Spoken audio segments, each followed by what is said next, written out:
A dear friend of Concordia University has taken time out of her busy schedule to be with us. Senator Amy Klobuchar has stopped off to give you greetings and to give you some encouragement. Senator Klobuchar, of course, is the senior senator from Minnesota. She's a graduate of Wayzata High School, earned her Bachelor of Arts degree at Yale University, her Doctor of Jurisprudence from the University of Chicago Law School, which is all very great and important, but most important to us, she announced on the floor of the Senate this year that Concordia University St. Paul has the greatest volleyball program in American history. And we dearly loved her for that, and she was here to help us unveil our 6th national championship banner earlier this year. Senator Amy Klobuchar, let's give her a welcome as she comes to the podium.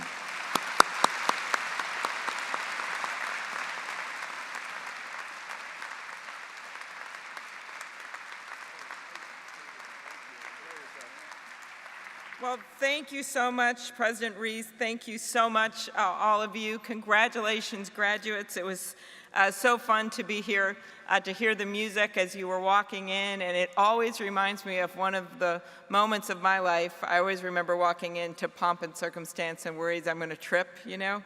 Well, my favorite story like that was one time, my first time ever, when I was invited to Washington, D.C. to go to the White House. I was the county attorney for Hennepin County at the time, and President Clinton invited me because he was announcing a major crime bill, and my job was to introduce him when he introduced the crime bill. And I was standing outside of the Blue Room in the White House with President Clinton on one side and the Attorney General on the other. They were both really tall, and they started playing that Hail to the Chief, you know, da, da, da, da, da, da. And I thought, I just started walking in, because there are all these cameras, and at that moment, I felt this big hand on my shoulder, and this voice goes, I know you're gonna do great out there, but when they play that song, I usually go first.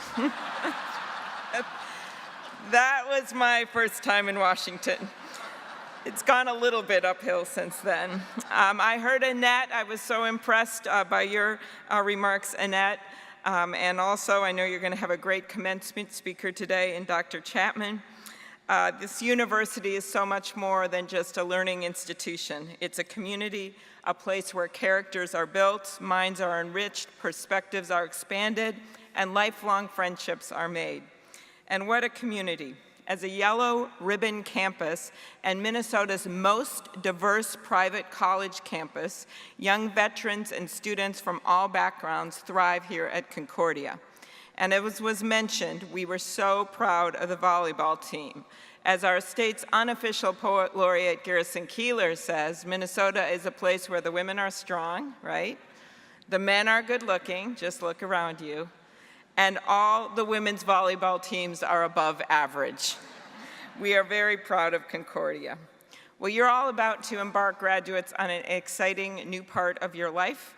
I think you know that whatever you do next, whether it's a job, whether it is looking for a job, whether it is going on to even get another degree, whatever you do, you have to take it seriously and you have to give it your best. I think of my own career. My first job ever was as a car hop at the A&W root beer stand. This is true. I found another car hop over there. But back then, they actually made me wear a t-shirt, this is true, that said, take home a jug of fun, okay?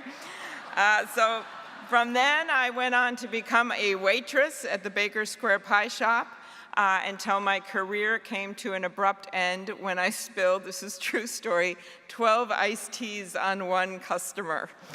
That was when I decided to go to law school.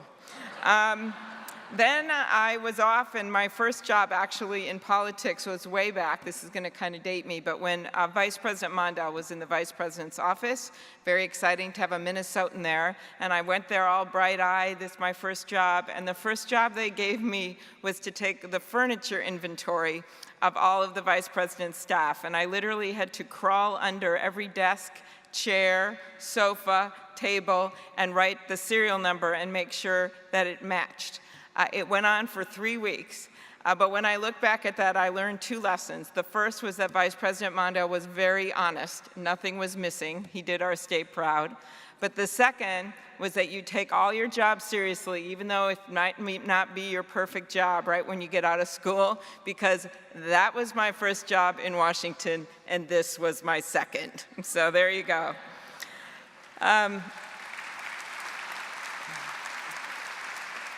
I think you all know our graduates by reaching this milestone. So many of them, like our speaker, the first speaker we heard from, Annette, having so many other challenges. Not many of you aren't just kids right out of school. Some of you are. You're a mixture of ages, but you have shown that you're determined to get these degrees, that you're persevering, that you're courageous, and that you believe in yourself. And I think those are the perfect qualifications for what we need in our country right now. You all know that we face great challenges. In the coming years, we're going to be called upon to shape our country in a way that we really haven't been called upon for many, many decades. This is all about making sure we're a country that's once again fiscally sound, that's making things again, that's inventing things, that's bringing new skills to the forefront, a country that's energy independent, a country that leads the world in innovation and opportunity. But we have met these challenges before. I was reminded of this so powerfully a few months ago when right around Martin Luther King Day, I was invited by Congressman John Lewis, who's a famous civil rights activist. He's now a congressman. But 48 years ago, he was the one that led that march from Selma to Montgomery. Led that march when they got on the bridge in Selma, and no one was there to protect them, and they were hit. They were beaten with stones, and he got a huge gash on his head, a concussion, and you can still see the scar today. March 7th, 1965, it was a day that was known as Bloody Sunday. The images were broadcast nationwide and shocked the American people. Well, 48 years later, we stood on that bridge, and the most moving thing happened that weekend. 48 years later, the white police chief of Montgomery, Alabama, took off his badge and gave it to Congressman Lewis and apologized for not protecting the freedom fighters that day. So what does that story tell you? That you can never give up, because eventually hope wins and the power of the people prevails and history is vindicated. But it does make you think about a few things. That you have to always challenge your own beliefs. That's what that police chief had to do. That you can never question the value of outdated paradigms, that you must question them. That you can never progress as a person unless you do that. Our country was built by people who were forward-looking, who took risks, who had faith in both the goodness of God and the power of science. These values have kept our country moving forward. They've kept these graduates moving forward, and they are important in Minnesota. You think of our state. We are a state that brought the world everything from the pacemaker to the Post-it note, right? People did not move here because of the weather. I was reminded of that about 10 days ago when I stood in the snow in Rochester. We are now, however, second per capita for Fortune 500 companies. The only state that beats us out is Connecticut, and I don't count them because they're the size of an iceberg. But we have clearly thrived in this country. We're home to innovation hubs. We're home to an excellent education system. And I know that many of you have gotten your degrees in business and education. And you understand that we have to be a country that makes stuff again, that invents things, that exports to the world. As important as our financial industry is in this country, we have great banks in Minnesota that cannot be the basis of our country, churning money. We have to be a country that thinks. That's what this is about, and that's what your degrees are about. And when I look out there today, I know that we're going to have in this crowd somewhere the next educator that educates the next kid, that's going to invent the next form of sustainable fuel, or going to invent the electric car that really works, or we have out there the business person that's going to start our next Fortune 500 company. That's what this is all about today. It's about moving our country forward. So I just want to thank you for giving me just a few minutes to address you, to your great president. I welcome you to our offices in Washington. If you're ever there with your jobs or you're there with your families, every Thursday morning we invite the entire state of Minnesota to breakfast. If you're really lucky, you'll come the day that we have Spam Puffs. We feature food from all over the state. But when you come into our office, you'll actually see a picture on the wall. It's something that I've had for a long, long time.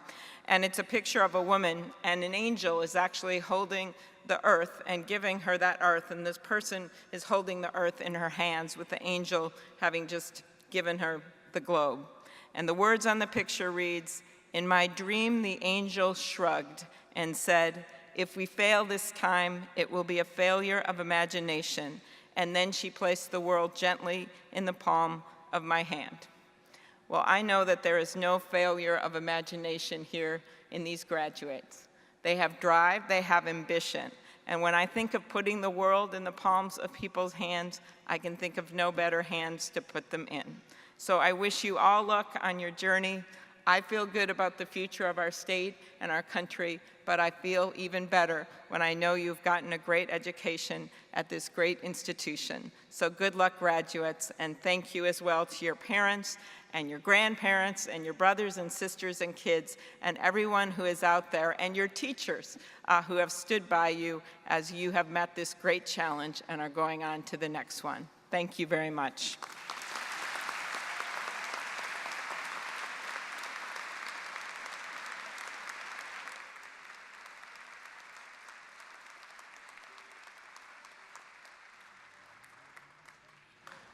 Thank you so much, Senator Klobuchar. It's always wonderful to have you on our campus.